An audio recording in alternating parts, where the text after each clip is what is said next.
السلام علیکم عزیز طلباء و طالبات. آج ہم مضمون دنیا کی ناپائیداری کا مطالعہ کریں گے اور ساتھ ساتھ اس کی تشریح بھی سمجھنے کی کوشش کریں گے. یہاں پر واضح رہے یہ مضمون دنیا کی ناپائیداری نواب مرزا شوق نے لکھا ہے.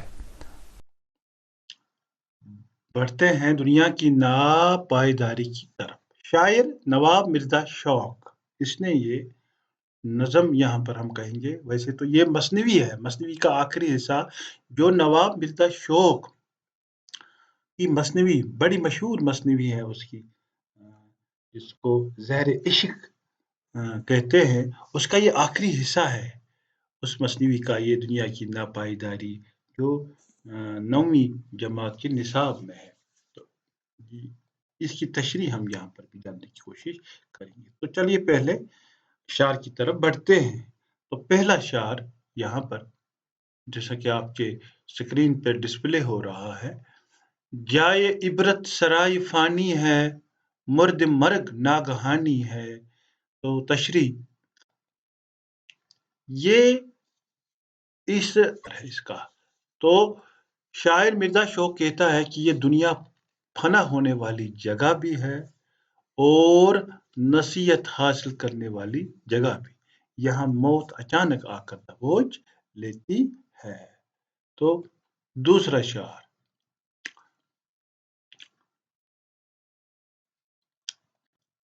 اونچے اونچے مکان تھے جن کے آج وہ تنگور میں پڑے ہیں.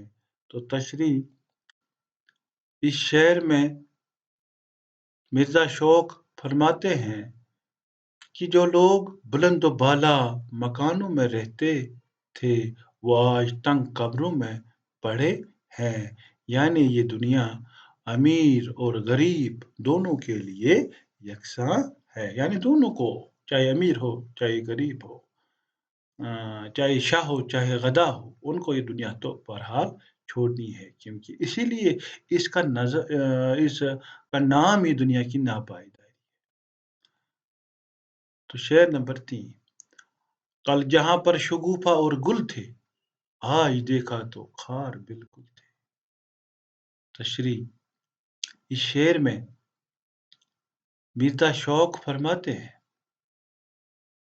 کہ جہاں فانی میں کل جہاں پر پھول اور کلیاں جلوہ گر تھے آج اس جگہ نظر دوڑاتے ہیں تو کانٹے ہی کانٹے نظر آتے ہیں. شعر نمبر 4. جس چمن میں تھا بلبلوں کا ہجوم آج اس جا ہے آشیانِ بوم. تشریح اس شعر میں مرزا شوق فرماتے ہیں کہ جس چمن میں بلبل چہکتے تھے وہاں آج الو بول رہے ہیں. یہاں پر بوم لفظ ہے، اس کے مقصد ہے یا اس کا مقصد ہے الو. کیونکہ الو وہاں پر زیادہ بیٹھتا ہے جہاں پر ویرانی ہوتی ہے اور بلبل وہاں پر بیٹھتا ہے جہاں چہل پہل ہوتی ہے. تو جا یہاں پر جگہ ہے. شعر نمبر 5. بات کل کی ہے نوجوان تھے جو صاحب نوبت نشان تھے. تشریح اس شعر میں مرزا شوق فرماتے ہیں اس دنیا میں کل جو جوانی اور شان شوکت میں مست تھے ابھی یہ انکمپلیٹ ہے، نامکمل ہے. اسی لیے یہاں پر یہ 3 ڈیش لگے ہوئے ہیں. اس کا مطلب ہے ابھی اس کا آدھا حصہ کسی اور یعنی دوسرے شعر میں ہے، شعر نمبر 6 میں، تب جا کے یہ مکمل ہوگا اس کا مقصد. یہ بات کل کی ہے نوجوان تھے جو صاحب نوبت نشان تھے، وہ ابھی یہ اس کا مقصد پورا نہیں نکل رہا ہے، اگلے شعر میں یہ مکمل ہوگا. اس لیے یہاں پر یہ 3 ڈیش لگے ہوئے ہیں. تو چلیے اگلے شعر کی طرف. آج خود ہے نہ ہے مکان باقی نام کو بھی نہیں نشان باقی. یعنی یہی جو صاحب نوبت نشان تھے تو کیا ان کو ہوا؟ تشریح یہاں پر دیکھتے ہیں.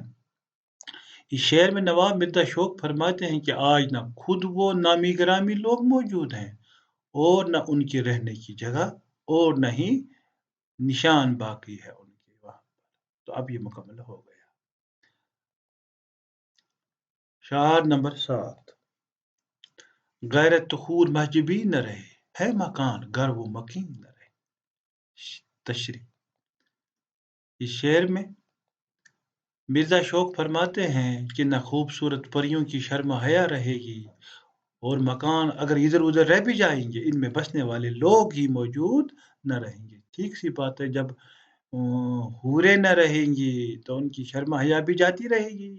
اس کا مطلب یہ ہے کہ ان کا وجود، ان کا سوچ، ان کی سنگار وہ سب نہیں رہے گی جب وہ نہیں رہیں گے۔ تو شعر نمبر 8 اب دیکھتے ہیں۔ شعر نمبر 8 ہے، جو کہ تھے بادشاہ ہفتہ اقلیم، ہوئے جا جا کے زیر خاک مقیم۔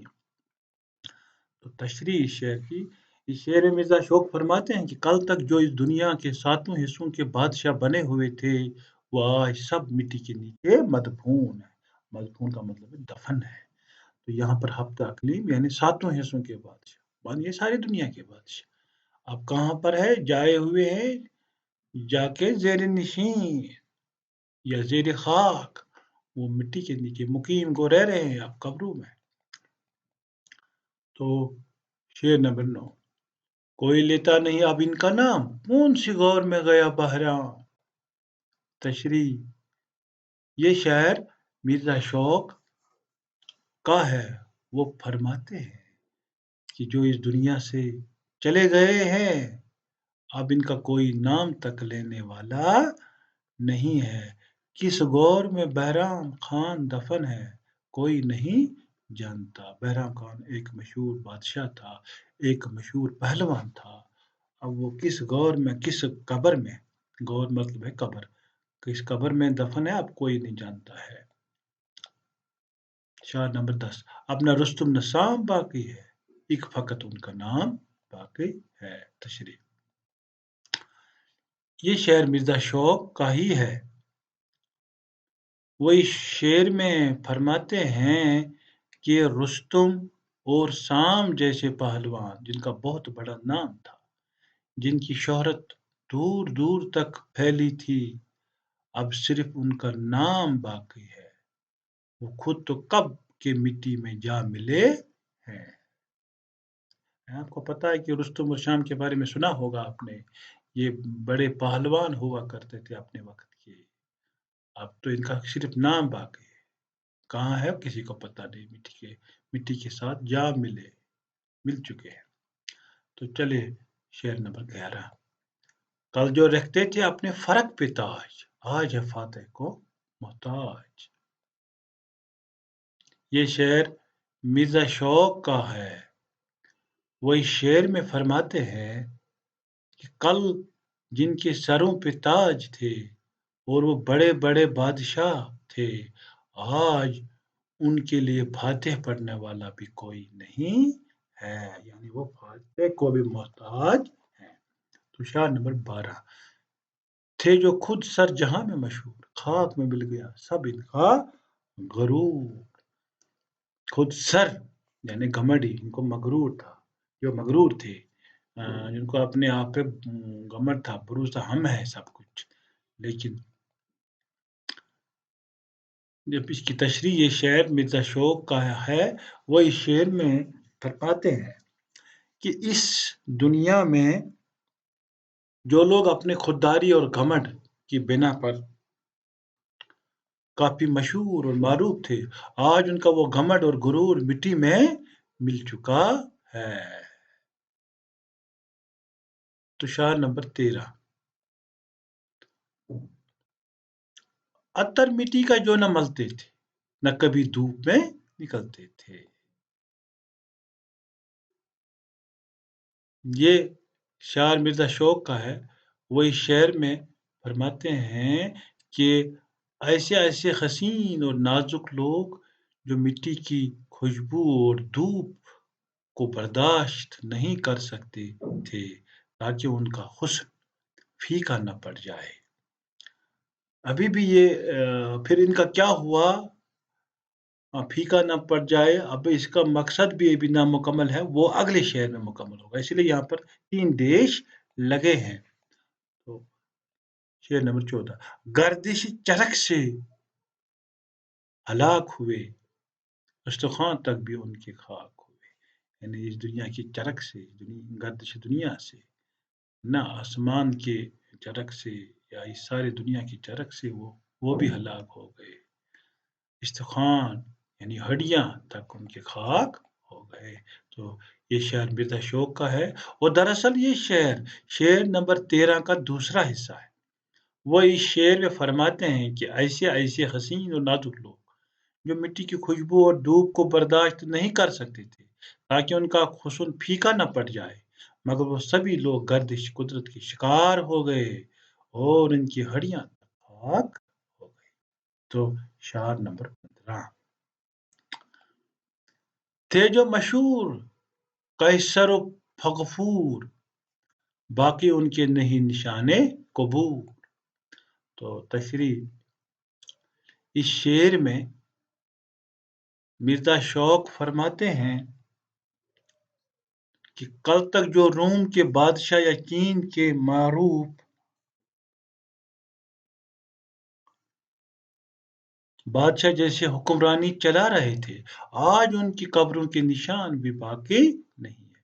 یہ فغفور قدیم چینی بادشاہوں کا لقب ہے، اور جو قیصر وہ روم کے بادشاہ کہلایا کرتے تھے، آج ان کے نشان باقی ہے، یعنی ان کی قبر کے نشان تک باقی نہیں ہے. شعر نمبر 16.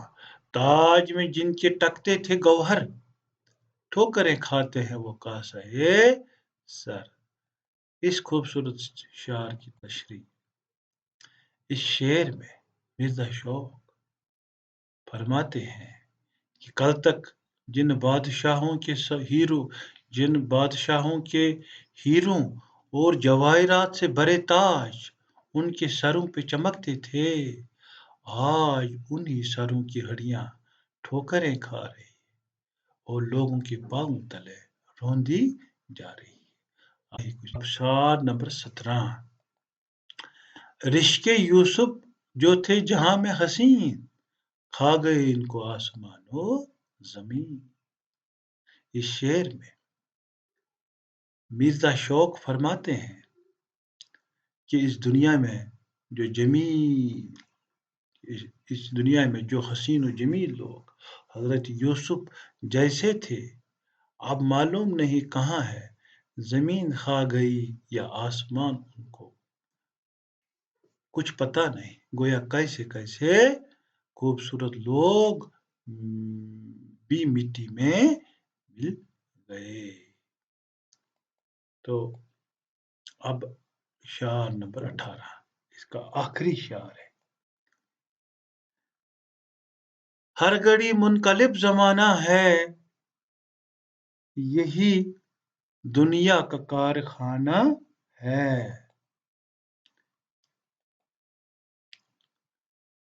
اس آخری شعر میں مرزا شوق فرماتے ہیں کہ ہر چیز بدلنے والی ہے، پلٹنے والی ہے، یہاں کسی چیز کو پائیداری حاصل نہیں ہے، یہاں ہر چیز مٹنے والی اور ختم ہونے والی ہے، اسی کا نام دنیا ہے. منقلب زمانہ کو بدلتا ہوا زمانہ، ہر گھڑی منقلب زمانہ یعنی بدلتا رہتا ہے، یہی دنیا کا کارخانہ ہے. تو یہ اس نظم ہم یہاں پر کہیں گے، یا مثنوی کا جو یہ آخری حصہ تھا زہر عشق کا، تو اس کا یہ آخری شعر تھا. یا اس سے ہم یہی مقصد نکال سکتے ہیں کہ یہ دنیا ناپائیدار ہے، نہ رہنے والی ہے. تو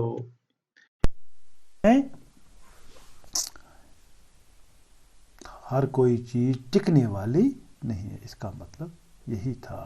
تو شکریہ آپ کا.